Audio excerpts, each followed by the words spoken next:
Hey everyone, today I'm going to show you fix no speakers or headphones are plugged in Windows 10. So let's get started. First, click on the search bar at the bottom left corner, and then search for CMD, and then run CMD as administrator.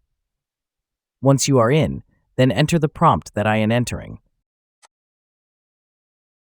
Once you enter the prompt, hit enter,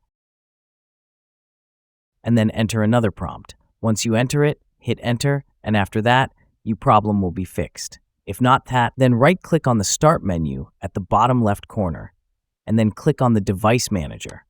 Once you are in, find Sound Driver, and expand it, and then select your sound driver, and then right-click on it, and then click on the Properties, and then click on the Driver tab, and then click on the Uninstall, and then again click on the Uninstall to confirm. Once it's uninstalled, restart your computer, and your problem will be fixed.